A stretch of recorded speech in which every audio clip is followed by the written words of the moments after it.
Olá mundo, olá literatos, estamos aqui em mais um episódio do Literacy Podcast. Toda semana, eu, Caio Vitor, e algum convidado falando sobre obras literárias.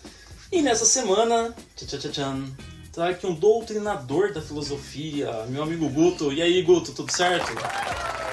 Fala pessoal, fala Caio, beleza, cara? Muito interessante, muito massa estar aqui de novo para comentar um livro que simplesmente para mim é um marco na história, na minha vida, em tudo, enfim, muito legal. Olha o Guto dando spoiler, gente. Bom, como vocês sabem, eu convido alguém para falar de um livro e dessa vez o Guto escolheu Memórias Póstumas de Brás Cubas do Machado de Assis. Guto, por que esse livro, cara? Bom, primeiro porque eu acho que ele tem tudo a ver com filosofia, que é a matéria que eu leciono, é aquilo que eu gosto. Segundo porque eu acho que ele tem um tema muito interessante, que é o tema da morte, o tema da finitude, o tema do pessimismo, que aí eu vou também dar um spoiler da minha vida. Eu sou um cara declaradamente pessimista, filosoficamente pessimista, e o Machado trabalha com isso no livro de uma maneira muito interessante. Eu vou te expulsar da minha casa, odeio gente pessimista, sai daqui. Pra quem não lembra, gente, o Guto esteve aqui comigo num outro episódio, quando nós gravamos o Alto da Compadecida, do Ariano Suassuna. E dessa vez a gente vai falar um pouco do Machado. Não é a primeira vez que a gente traz Machado aqui no Literacy, já falamos sobre os contos machadianos, mas é o primeiro podcast que a gente fala sobre um romance dele, tá? Pra quem não lembra do Machado, é um dos grandes nomes da literatura brasileira, bem morto, tá, gente? É o autor do século XIX, mas que certamente ele revolucionou não só a literatura, mas a sua visão de mundo em relação às artes. O Machado de Assis ele vai ser um autor que fica ali no momento de produção da segunda metade do século XIX, pertence ao realismo brasileiro, com uma influência muito grande da linha francesa e portuguesa, né? O Eça de Queiroz e o Flaubert. E o Memórias Póstumas de Brás Cubas, a gente fala que é o marco inicial do realismo brasileiro. Então tem um século XIX bem conturbado aqui no Brasil, mas também com grandes conquistas, a chegada da energia. Eu tenho o boom das teorias científicas, determinismo, positivismo, darwinismo, o cientificismo em si. Ao mesmo tempo eu tenho uma aristocracia, posso falar isso, né, Guto? Uma aristocracia... uma aristocracia crescente não somente financeira, mas intelectual, né?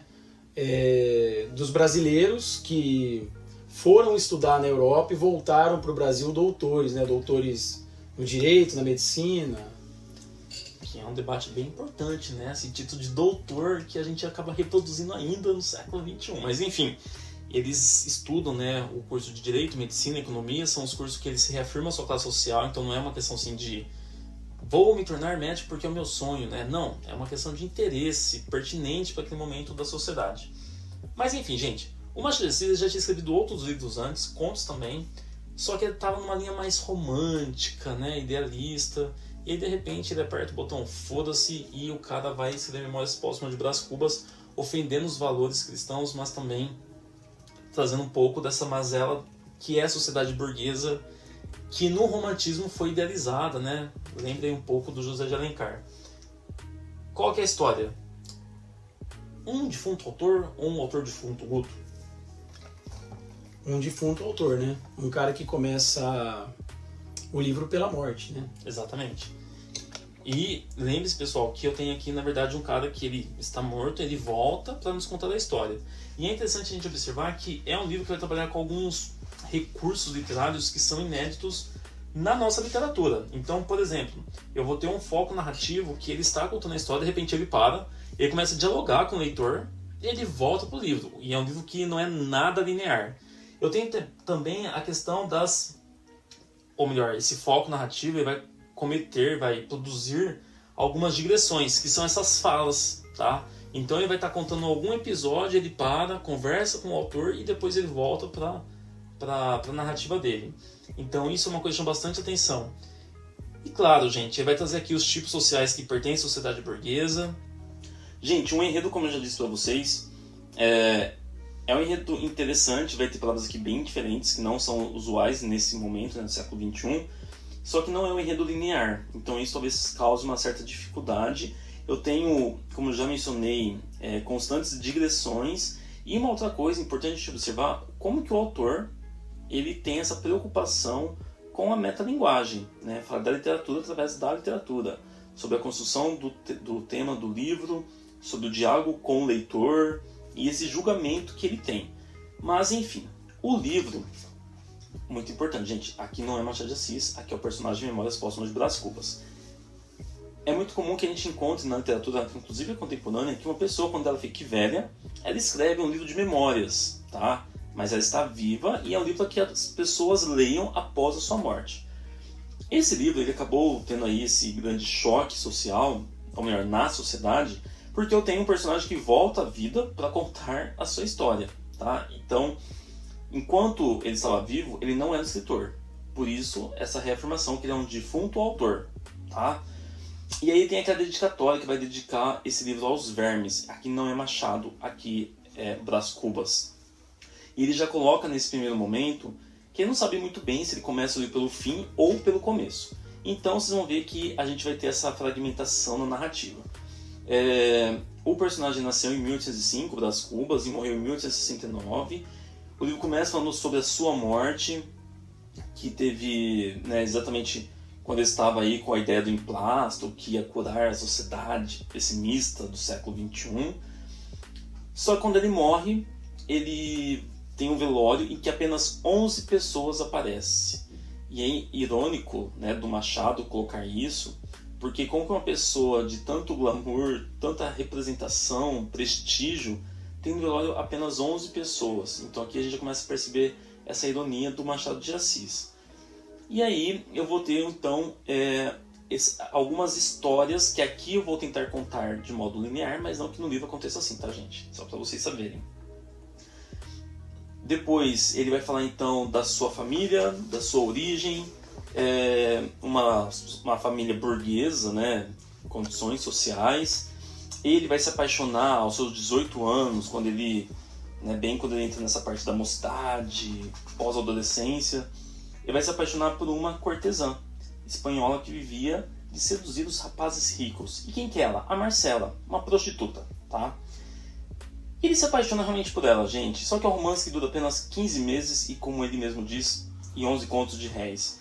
O pai dele vai descobrir que o Brás Cubas estava criando dívidas em nome do pai, comprando mimos, presentes para a prostituta, que fazia um drama em alguns momentos, tá, gente? Olha que absurdo. E quando o pai descobre isso, ele vai mandar o Brás Cubas para Portugal. Mas fazer o quê, Caio? Estudar direito.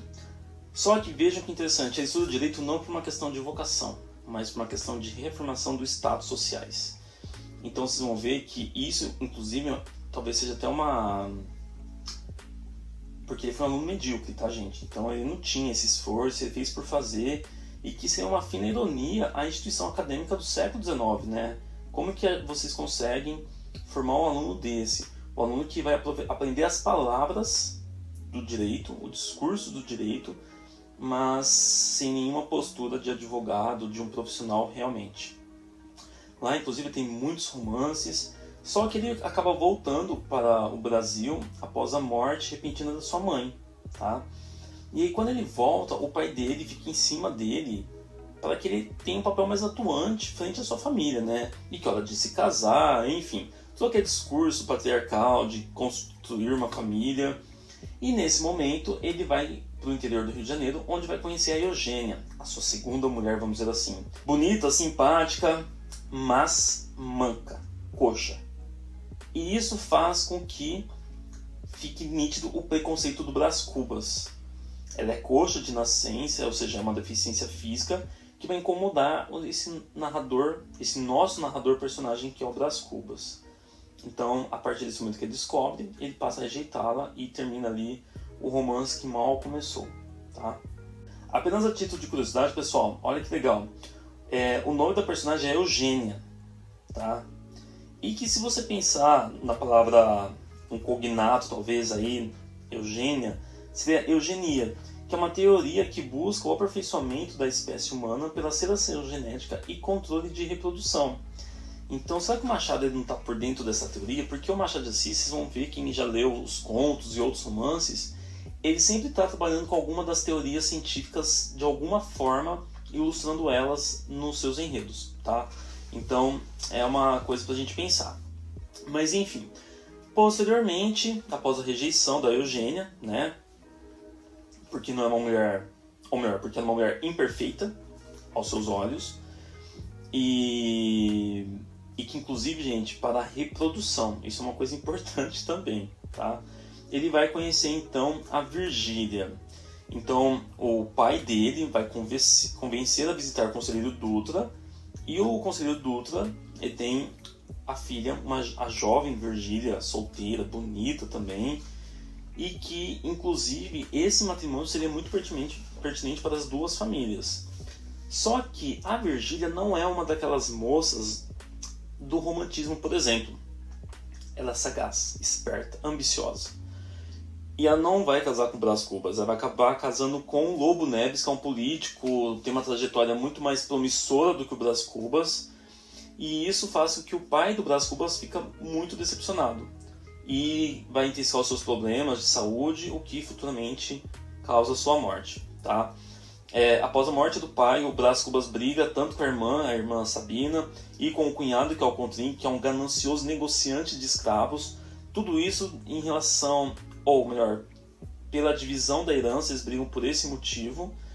E aí o Brás Cubas pensa, ou melhor, começa a ter um olhar muito mais pessoal, investindo na sua carreira política, vai tentar ser político, deputado, jornalista, filosófico, filantrópico, tenta se casar com a Ian Loló, só que ela morre antes do casamento.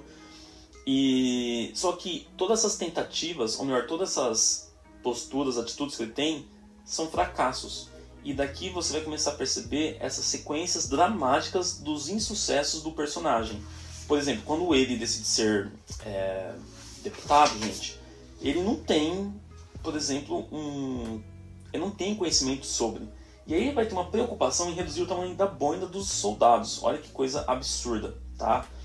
E quando ele decide ser filósofo, ele vai encontrar um amigo, o Quincas Borba, que a gente tem um romance do Machado de Assis, que de certa forma é um louco, mas que está formulando a teoria do humanitismo, tá? Segundo Borba, o humanitismo é a religião original da humanidade, e o Brás Cubas vai aos poucos convencendo-se do valor das ideias do amigo. Só que nem isso ele consegue ser, tá? Até que, depois de tudo que aconteceu, ele, tentou se casar com a Ian Loló. Ele, gente, vai ter um romance com a Virgília. Mas, cara, está casada? A gente sabe. Ele se aproxima, inclusive, do Lobo Neves, janta com um amigo à noite e pega a mulher à tarde, gente. Olha que coisa absurda. Eu não lembro o nome da personagem agora, mas eles se encontram na casa de uma mulher, às escondidas, a Dona Plácida, lembrei, que, claro, cobra, para ceder lugar onde eles se encontram.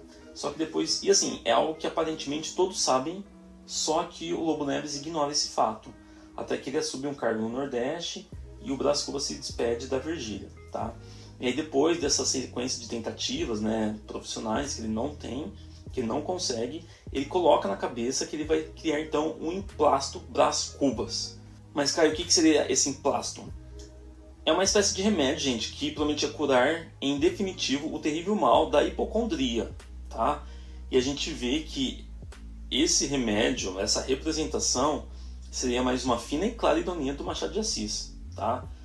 Ele fica tão focado nisso que ele não consegue, ele descuida da saúde, e aí ele acaba pegando uma gripe, morre, mas nega, tem um negacionismo muito forte aqui, ele nega que ele morreu de gripe, e aí ele volta então a contar essa história que a gente falou até aqui, tá? Que lá no começo a gente já sabe do que ele morreu. Então vocês percebem que o enredo, ele pode ser organizado em torno de dois grandes fracassos, o afetivo e o social, beleza? Então essa é a história do Brás Cubas. Gente, só uma observação, esqueci de falar, que desde na hora da sua morte, em todos esses momentos trágicos, a Virgínia estava lá, firme e forte. Isso que é amor, tá? mas é um amor que não foi correspondido, porque todas as vezes que ele... Todas as vezes não, quando ele chamou ela pra fugir com ele, gente, ela recusou, tá? Porque ela não ia abandonar o marido pra fugir com um amante, né? Então olha essa preocupação com as aparências sociais. Esse é o enredo, gente. Um livro que acho que vocês podem imaginar um pouco o choque da sociedade burguesa, uma sociedade que estava acostumada a ler livros em que as meninas ficavam, quando mostravam o tornozelo, elas ficavam, ou melhor, os homens ficavam todos excitados ao ver o tornozelo de uma moça. E que os finais felizes era o que mais acontecia e que eu sempre tinha a visão do maniqueísmo e que o bem sempre vencia o mal. Aqui, Machado de Assis mostra, na verdade, várias facetas do que é esse mal que por muito tempo ele foi ignorado na nossa história. O que você achou, Guto? Bom, eu acho que, assim, tem vários temas possíveis dentro do Memórias Póstumas de Brás Cubas. Uma coisa que me interessa muito no Brás Cubas é o fato de um pessimismo implícito e explícito no livro. No Memórias Póstumas de Brás Cubas sempre é presente o fato de nunca dar certo as coisas por Brás Cubas, seja lá no amor, seja lá na vida dele como um todo. Então é interessante notar que essa crítica à aristocracia ela revela que o Brás Cubas é um cara com uma característica de ser uma pessoa afortunada financeiramente, mas o problema dele é existencial, né? Ele não consegue dar completude para a existência dele porque ele tenta se apaixonar, ele se apaixona por pessoas que são verdadeiros fracassos, né? A ponto dele se apaixonar por uma mulher que era bonita, mas coxa. A ponto dele fazer um emplasto e esse emplasto não funcionar e ele acabar morrendo, né? Sem comprovar a eficácia desse emplasto. Então, assim, a primeira coisa que chama atenção como característica aqui é essa vida miserável do Brás Cubas, muito embora ele seja um cara da aristocracia financeira, talvez até intelectual, mas ele ser um cara miserável do ponto de vista existencial. Acho que isso é muito interessante. E é legal a gente ver que todas as suas ações são movidas por questões de interesse, né? Então, em nenhum momento ele fala assim, eu quero isso porque é o meu sonho. Vocês vão ver, pessoal, que é tudo uma questão de conveniência social. E isso, de certo modo, já está retratando um pouco esse movimento que nós temos no século XIX aqui no Brasil. É uma visão do determinismo. O sujeito movido de acordo com o meio social no qual ele está inserido, né? Numa visão determinista do Taine, por favor, não é do Maquiavel. Maquiavel vai para uma outra perspectiva. Na literatura a gente usa bastante o Taine para falar dessa visão do determinismo. E uma outra coisa eu acho importante a gente pensar também, ironia. Você fala do Machado e não pensar no tom irônico dele, gente, pelo amor de Deus. A própria estrutura do romance é uma baita ironia, porque eu estou quebrando uma estrutura, um padrão universal de romance. E assim, quem teve a experiência de ler todo o romance, tem alguns capítulos que são reticências, são linhas de pontos, mais nada. Mas que certamente ali tem uma mensagem que ele acaba deixando, tá? E aí, quando a gente pensar nesses tipos de personagens, a gente tem esses personagens que são movidos pela questão dos interesses. E eu acho interessante, Guto, o modo que ele demonstra essa visão pessimista da sociedade, sabe? Então, acho que o pessimismo dele é que, assim, em nenhum momento ele enxerga uma coisa boa na sociedade. O que até então não acontecia, tá, gente? Porque no romantismo, né, o que não era bom era do mal e o mal era combatido. E novela das 8 da Globo. Exatamente. Não é? Mas assim, ó, eu lendo Memórias Póstumas de Brás Cubas, eu tenho a nítida impressão de que o Machado está dizendo isso sobre a sociedade, mas como pano de fundo ele tem como base alguns autores do século XVIII e XIX da filosofia majoritariamente europeia, né? Então, por exemplo, se a gente pensar no Schopenhauer e no próprio Nietzsche, o Nietzsche cronologicamente ele está ali bem contemporâneo ao Machado de Assis. Mas o Schopenhauer, por exemplo, que é o pai do pessimismo, diríamos assim, ele está um pouquinho antes do Machado de Assis, e ele escreve um livro chamado O Mundo como Vontade como Representação, dizendo que a vontade é aquilo que movimenta essencialmente o mundo, e é importante a gente entender vontade não como um desejo simplesmente de me alimentar, um desejo sexual, carnal, mas um movimento que todos os seres do mundo fazem em direção à vida, E o Schopenhauer entende essa vontade como sinônimo de sofrimento. Então, desejar de qualquer modo é sofrer. Seja você um cara pobre, seja um cara você da aristocracia, seja você uma pessoa intelectualmente como o Brás Cubas ou não. Então, a ideia aqui é que o Machado ele usa esse livro também como uma, não sei se é denúncia a palavra correta, mas como uma constatação dessa pobreza da humanidade, saca? Isso eu acho uma coisa assim fantástica, porque a pobreza da humanidade envolve não somente a sociedade, mas um problema da existência humana em relação ao mundo como um todo, sabe? E a gente tem vários exemplos, né? Quando ele se apaixona pela menina, mas vê que ela é manca, ele já fala assim, não serve pra mim. Depois eu tenho também uma instituição, o casamento falido aqui, né? Quando ele chama a Virgínia para fugir com ele, você já vê que assim, opa, já tem o casamento que era tão pregado e idealizado, poucos anos, décadas anteriores, ali já mostra uma instituição falida. E eu acho engraçado, porque traz isso muito forte na sua produção literária, e as pessoas ainda acabam idealizando isso na sociedade, não mais na literatura depois do Machado de Assis. Então ele mostra um pouco dessa visão que você colocou do pessimismo, eu acho, de várias formas ao longo do texto. Essa pobreza humana, né, ao Sim. longo do texto. É muito interessante porque é uma questão social, sem dúvida nenhuma. Existe aí uma crítica social, eu entendo desse modo. Eu não sei como é que a crítica literária aborda isso, mas eu vejo, eu como leitor leigo, vejo isso. Mas eu sempre tentando enviesar a parada pro lado da filosofia, né, que é aquilo que eu conheço um pouco. Eu vejo essa pobreza humana em relação à própria existência mesmo, essa dificuldade de lidar com o desejo não saciado, ou com o saciar do desejo e desejar uma outra coisa. Ele tenta várias mulheres, né? Ao longo do livro, ao longo da história. Quando ele não consegue, ele vai para outra coisa para suprimir aquele desejo que ele não viu que não ia dar certo, né? E aos poucos ele vai deixando essa mensagem. Mas outras coisas também, gente, é do Machado de Assis. Ele vai trabalhar com uma análise psicológica muito forte desses personagens.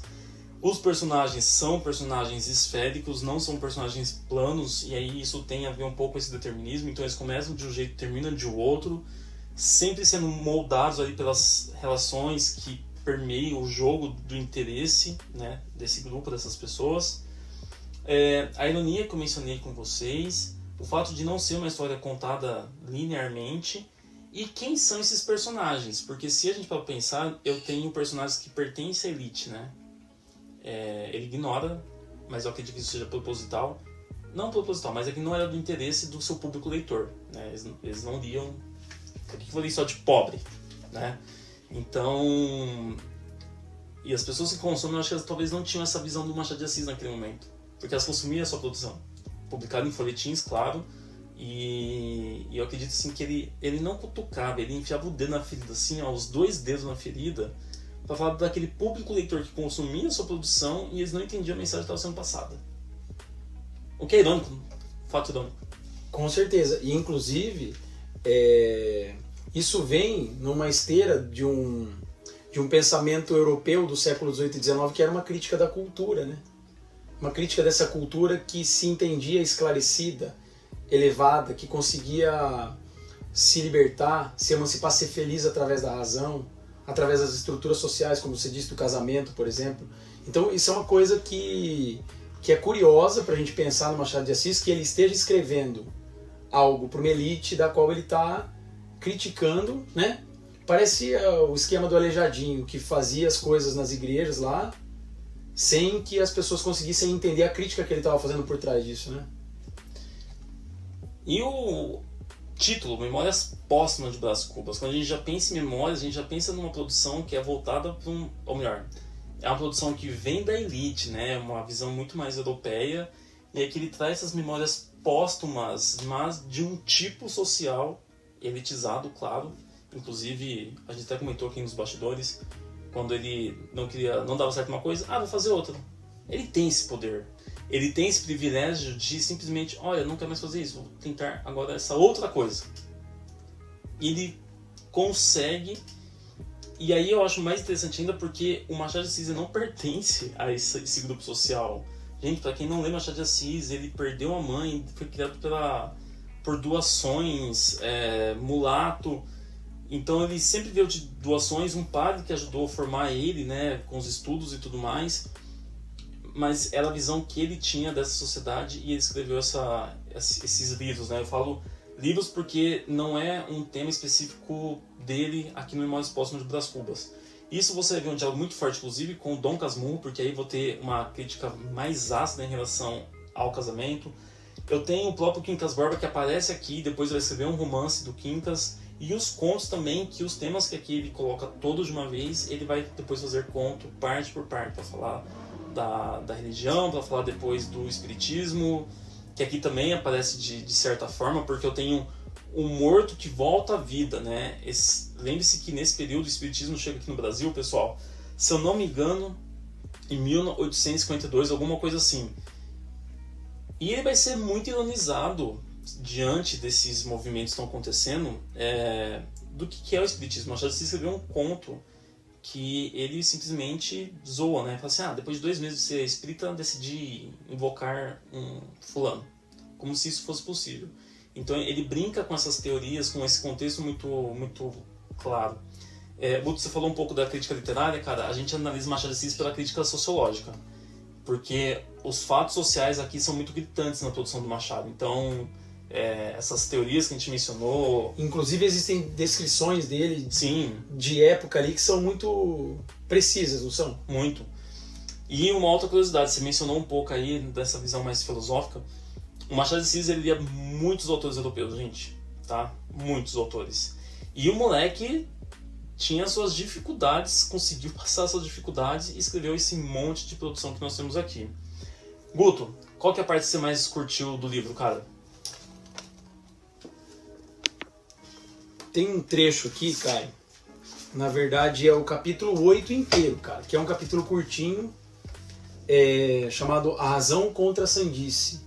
Tem alguns casos aqui que eles trazem a razão versus sandice, ou razão contra a loucura. E é muito legal, cara, porque aqui ele faz parece uma alegoria, sabe? É metafórico isso aqui pra caramba pra mim, porque na nossa ordem cultural, a razão, ela ocupa um lugar de privilégio pra gente. É a razão que deve determinar a nossa vida. Como se a nossa parte do desejo, da vontade, da loucura, ela tivesse que ficar suprimida quando a razão falasse. Mas sempre a loucura, a sandice, ela tem uma hora que ela fala, a gente fica puto com alguma coisa, a gente se descontrola. E essa é a essência do ser humano. E tem um trecho aqui que ele diz basicamente o seguinte, a razão conversando com a sandice. Não, senhora, replicou a razão, estou cansada de ceder sótão.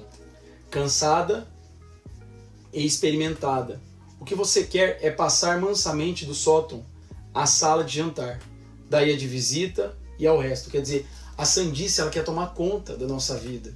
E a razão, ela é esse freio, que talvez não seja um freio muito bem dado pro Machado, dessa dicotomia, se é que existe esse maniqueísmo, essa dicotomia entre razão e sandice.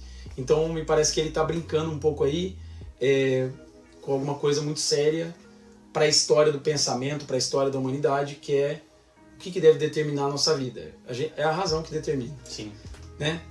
Mas o que vem na esteira também dessa crítica do cientificismo é que às vezes a sandice, ela sempre cobra um lugar da nossa vida e talvez seja importante. Gente, na verdade eu tenho 2 excertos, mas um é bem curtinho, né? A abertura do livro, que eu acho muito massa. Às vezes as pessoas perguntam, Caio, você vai ter filhos? Eu lembro do discurso do Machado. Gente, o Machado, ele faz uma dedicatória, né? Então a dedicatória você dedica a alguém, assim, que você gosta muito, alguém que marcou a sua vida. E você já vê aqui uma dedicatória numa perspectiva, numa visão mais do nosso narrador, e não do Machado em si. Então ele começa com essa dedicatória, né? Ao verme que primeiro roeu as frias carnes do meu cadáver, dedico como saudosa lembrança estas memórias póstumas. Então você já percebe um tom irônico aqui, porque quando eu falo uma dedicatória, tem uma carga sentimentalista que o Machado já deixa claro aqui nessa dedicatória. Aqui você não vai ver nada de sentimento. Aqui você vai ver fatos, acontecimentos. É isso, tá? Mas pra mim, Guto, eu acho que o último capítulo, cara, o último capítulo, inclusive, vai falar um pouco sobre o humanitismo, que é uma teoria que vai explorar muito no livro Quincas Borba, e que tem esse caráter do ser humano, né, vencer pela questão da aparência. Mas o último capítulo, o título dele é Das Negativas, e fala assim, pessoal: entre a morte de Quincas Borba e a minha, mediaram os sucessos narrados na primeira parte do livro. O principal deles foi a invenção do emplasto Brás Cubas, que morreu comigo por causa da moléstia que apanhei. Divino emplasto, tu me darias o primeiro lugar entre os homens, acima da ciência e da riqueza, porque eras a genuína e direta inspiração do céu. O acaso determinou o contrário, e aí vós ficais eternamente hipocondríacos. Este último capítulo é todo de negativas. Não alcancei a celebridade do emplasto, não fui ministro, não fui califa, não conheci o casamento. Verdade é que, ao lado dessas faltas, coube-me a boa fortuna de não comprar o pão com o suor do meu rosto. Mas não padeci a morte de Dona Plácida, nem a semidemência de Quincas Borbas. Somada a umas as coisas e outras, qualquer pessoa imaginará que não houve míngua nem sobra, e, consequentemente, que saí quite com a vida.